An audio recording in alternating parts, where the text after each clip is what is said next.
The day Daniel Hayes fired the janitor. He didn't just make a mistake. He erased the only person who had ever loved him before he had money. And by the time he realized it, she was already gone. If you love emotional stories with powerful twists, redemption arcs, and endings that stay with you long after the video ends, make sure you subscribe to Honey's Romance Stories right now. Hit the notification bell and stay with me till the end, because this story will change the way you see success and loyalty. The man who built everything, except himself. Daniel Hayes was the kind of man people admired from a distance and avoided up close. 38 years old, founder of Hayes Global Holdings, net worth in the billions, cold handshake, colder decisions. He didn't believe in luck. He believed in control, and control meant cutting away anything slow, weak, or unnecessary, including people, especially people. His company ran like a machine, efficient, precise, emotionless. Employees didn't laugh in the halls. They didn't linger at desks. They didn't speak unless required, because Daniel Hayes believed something very simple. Kindness is expensive. Efficiency is profitable. And no one argued, because no one wanted to be next. The woman nobody noticed. Her name was Margaret Cole, 63 years old, gray hair tied back, soft eyes, slow steps.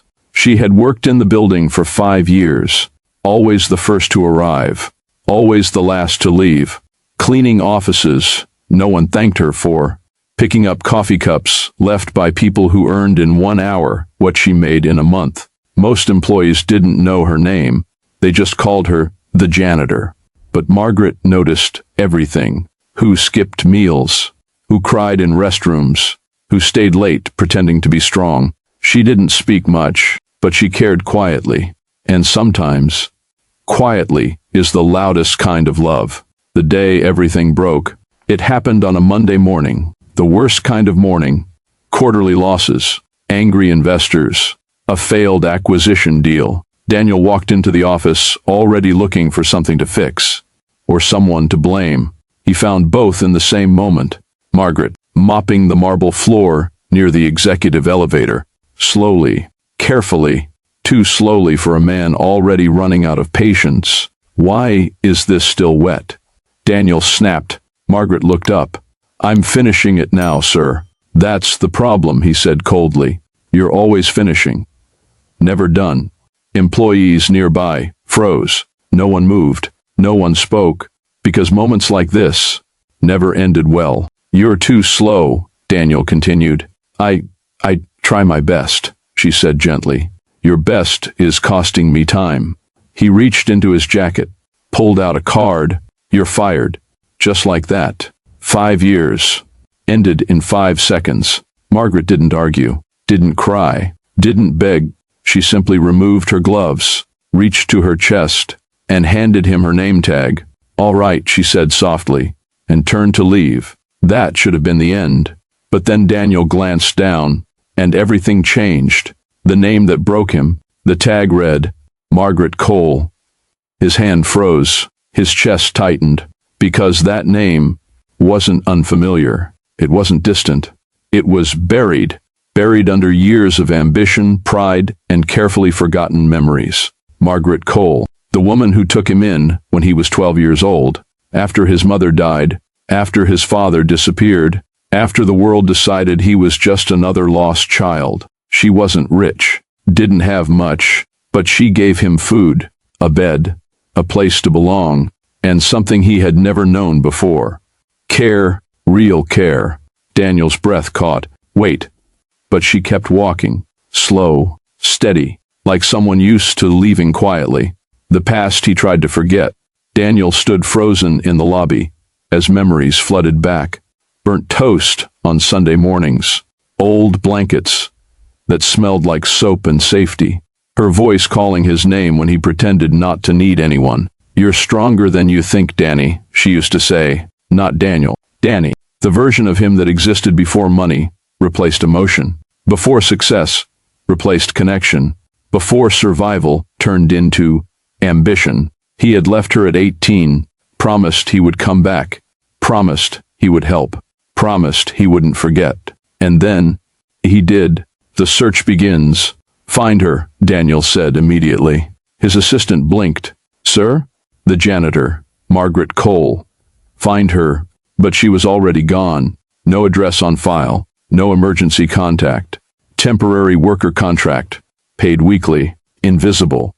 Just like the job she did. Daniel checked security cameras. She had walked out of the building. No taxi, no ride, just walking. Alone, the same way she had entered his life years ago, and the same way she had just left it. The man who had everything. Except time, for the first time in years. Daniel Hayes canceled meetings, ignored calls, skipped investors, because none of it mattered. Not anymore. He drove through parts of the city he hadn't seen in decades. Old neighborhoods, foster homes, shelters, church kitchens, anywhere she might be. Because people like Margaret don't disappear into luxury. They disappear into survival. The truth that hurt more. 3 days later, he found her at a small community shelter, serving food, smiling gently at strangers, the same way she used to smile at him, like kindness was something she refused to run out of. Daniel stood at the doorway, not a billionaire, not a CEO, just a man who realized he had forgotten the only person who never forgot him, Margaret. She turned, saw him, and smiled, not angry, not hurt, just warm. You found me, she said. The hardest conversation. I'm sorry, Daniel said immediately. The words felt unfamiliar, heavy. I didn't recognize you. I know, she said gently. You didn't come back. Her voice wasn't accusing, just honest. I built everything, Daniel said, and forgot the person who helped me start. Margaret stepped closer. You didn't forget me, Danny. He looked up. That name again. You just became someone who didn't need to remember. Redemption isn't bought. I want to fix this, Daniel said. I can take care of you. A house, money. Margaret shook her head. I didn't help you for that. I know, but you needed love then, she said. You need humility now. Silence. Then she smiled softly. You want to fix something? He nodded. Start with how you treat people who can't give you anything back. The man who finally saw, 6 months later, Hayes. Global Holdings changed, not overnight, but steadily. Employee programs, better wages, respect, humanity. People started smiling in hallways, talking freely, staying not because they feared losing their jobs, but because they felt valued. And every Friday afternoon, Daniel Hayes could be found somewhere unexpected, cleaning floors, serving meals, listening, learning, and sometimes sitting beside a woman named Margaret Cole, not as a billionaire, but as Danny, the boy she once saved, the boy who finally remembered. If this story touched you, inspired you, or reminded you of someone you should never forget, like this video, comment your thoughts, and subscribe to Honey's Romance Stories for more powerful, emotional, and unforgettable stories every week. Because sometimes, the people we overlook are the ones who mattered the most all along.